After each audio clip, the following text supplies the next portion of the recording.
कहानी की शुरुआत होती है रात के समय से, जहां हम एक फार्म हाउस को देखते हैं। तभी वहां से बहुत ही तेज शाइनिंग लाइट गुजरती है और अगली सुबह जब हम खेत के मालिक को देखते हैं जो अपनी फसल को बर्बाद देखकर काफी दुखी था, जिसके 3 बेटे थे, लेकिन वो फार्म का ओनर अपने छोटे बेटे को यहाँ पहरेदारी करने के लिए कहता है, जिसे सभी बेवकूफ और बुद्धू समझते थे। लेकिन जॉन दिखने में काफी खूबसूरत था।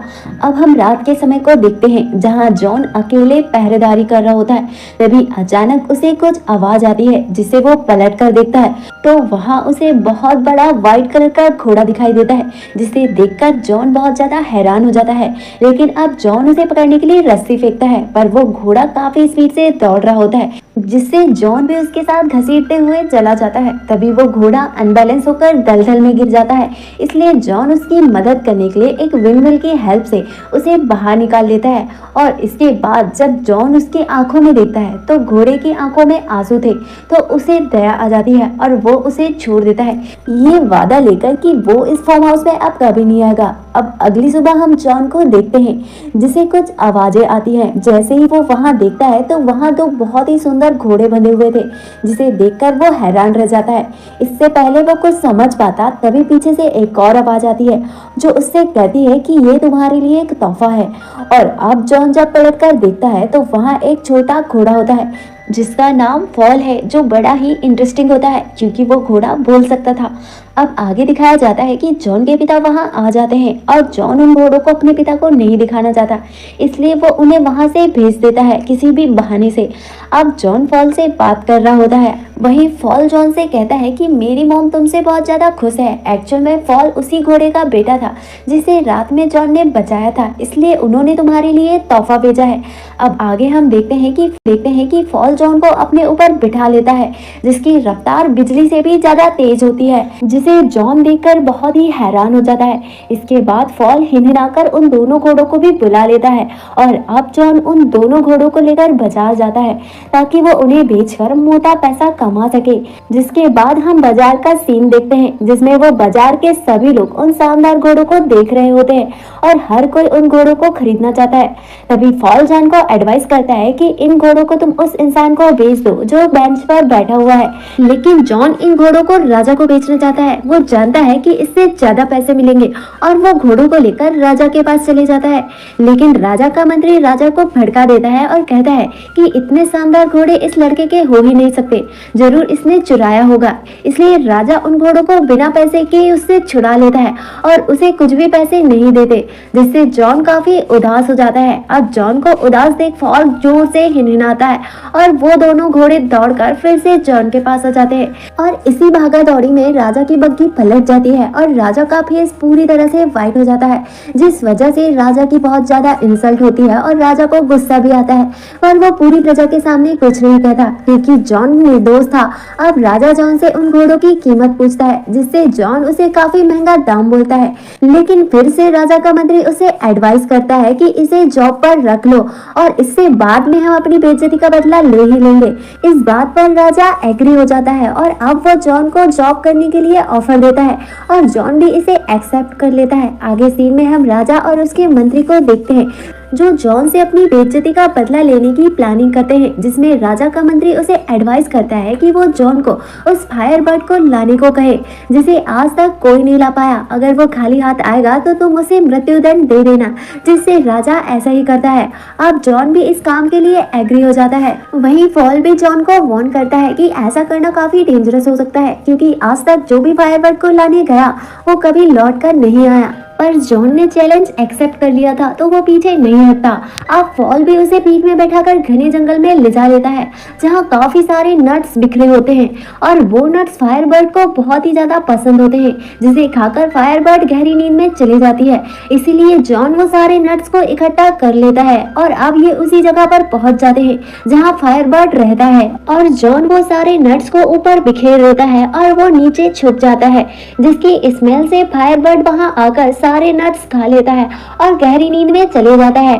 और अब जॉन उसे पकड़ने ही वाला होता है, पर वो गहरी नींद से उठ जाता है और अब फायरबर्ड जॉन का पीछा करने लगता है और इसी भागा दौड़ी में उस आइलैंड में भी आग लग जाती है। और जैसे ही फायरबर्ड उस पर अटैक करने वाला होता है, वो उसके सामने आखिरी बचा हुआ नट्स फेंक देता है, जिसे फायरबर्ड खा लेता है और फिर से बेहोश हो जाता है।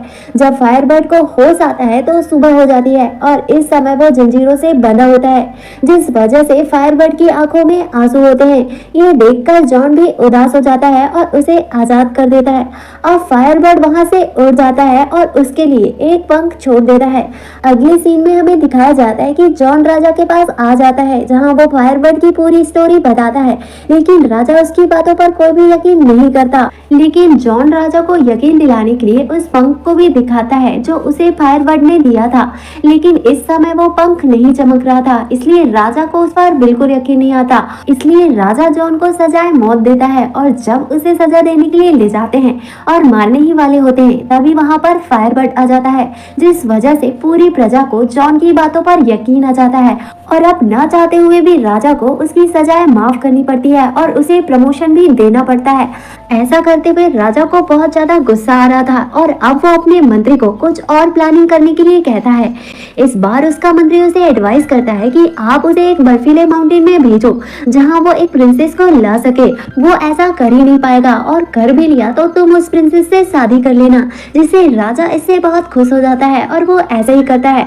अब वो फिर से जॉन को प्रिंसेस को लाने के लिए भेज देता है। अब जॉन बर्फीले माउंटेन में चला जाता है जहां बर्फ की मोटी सी लेयर वाला डोर होता है और इस डोर को कैसे खोलना है ये फॉल और जॉन को नहीं पता होता है। तभी वहां फायरबर्ड का एक पंख आ जाता है और वो उस डोर के आर पार चले जाता है, जिससे वो डोर खुल जाता है और वहां बहुत सारा पानी आ जाता है, जिससे फॉल उस पानी में बह जाता है। अब हम जॉन को अंदर देखते हैं जहां बहुत सारी लड़कियां सोई हुई होती हैं, लेकिन उसमें असली प्रिंसेस कौन है वो जॉन के लिए पहचानना काफी मुश्किल था। तभी वहां पर वही फायरबर्ड का पंख आ जाता है और एक लड़की के ऊपर गिर जाता है, जिससे जॉन समझ जाता है कि वही प्रिंसेस है।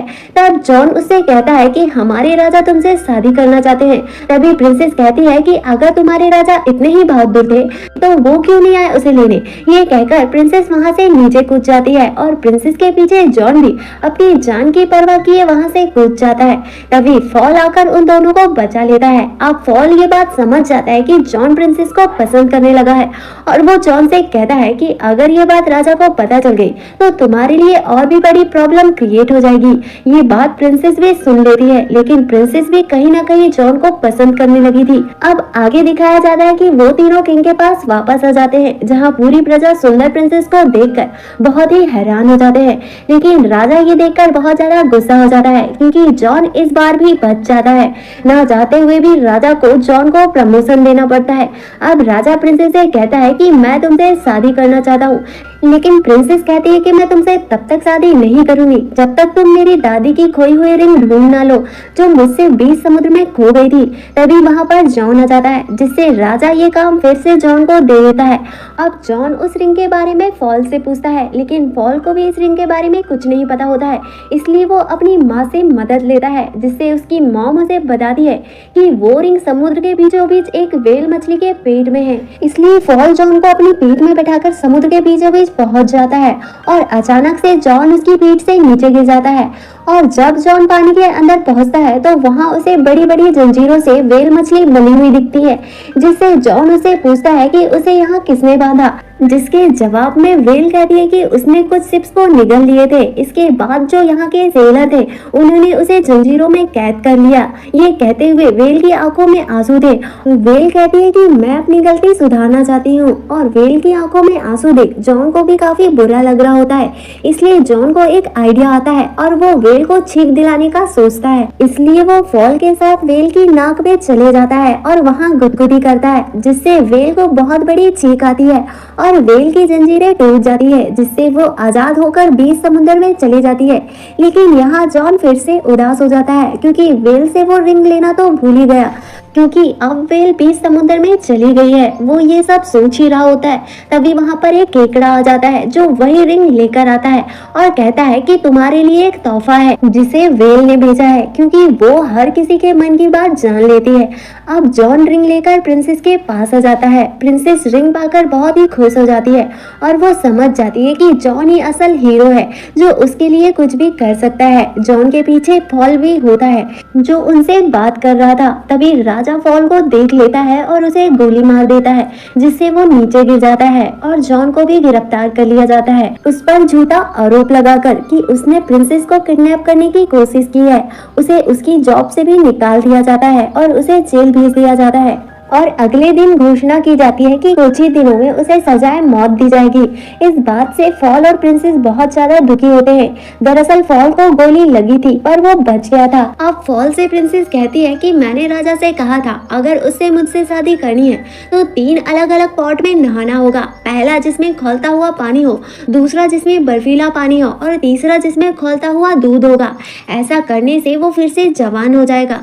तभी राजा के मंत्री ने इसे पहले जॉन पर आजमाने को कहा, और अगर जॉन को इससे बचना है तो सबसे पहले पॉट में मेरी दादी की रिंग डालनी होगी और दूसरे पॉट में जिसमें बर्फीला पानी है उसमें फायर बर्ड के पंखों को डालना होगा और तीसरे पॉट में लाइफ एंड डेथ के फूल को डालना होगा, जो दुनिया के अंतिम छोर में मिलेंगे। ये सुनते ही फॉल अपनी बिजली की रफ्तार से उस फ्लावर को लेने निकल जाता है। अगली सुबह वो तीनों पॉट तैयार हो जाते हैं, जहाँ राजा ऐलान करता है और कहता है कि उसने जॉन को दूसरा मौका दिया है। अगर वो इस प्रोसेस में कामयाब हो गया तो वो उसे छोड़ देगा। इसके बाद राजा उबलते हुए पानी वाले पॉट में जॉन को धकेल देता है। तभी प्रिंसेस अपनी रिंग को उस पॉट में डाल देती है, जिसके चमत्कार की वजह से जॉन उस पॉट से सही सलामत निकलकर दूसरे पॉट में गिर जाता है। ये देखकर फायरबर्ड चिल्लाता है, क्योंकि वो जॉन से प्यार करता था। इसलिए फायरबर्ड का पंख जो बक्से में कैद था वो उड़कर उस पॉट में गिर जाता है, जिससे जॉन उस पॉट से भी बचकर फाइनल पॉट में गिर जाता है। वहीं प्रिंसेस फॉल के आने का वेट कर रही थी। दूसरी तरफ हम फॉल को देखते हैं, जो लाइफ एंड डेथ वाले फ्लावर तक पहुंच गया है, जहां जाकर फॉल को पता चलता है कि जो भी इस फ्लावर को तोड़ेगा वो मारा जाएगा।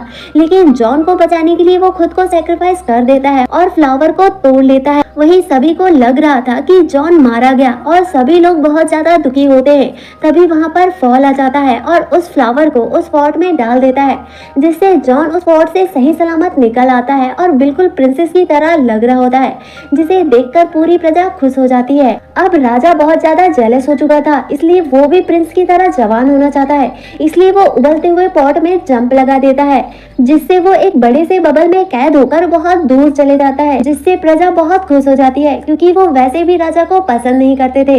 अब जॉन को यहाँ का नया राजा बना दिया जाता है। वहीं जॉन और प्रिंसेस शादी कर लेते हैं और अब सभी मिलकर फॉल के पास जाते हैं, जहाँ फॉल को लगता है कि वो मरने वाला है, क्योंकि उसने लाइफ एंड डेथ के फ्लावर को तोड़ा था।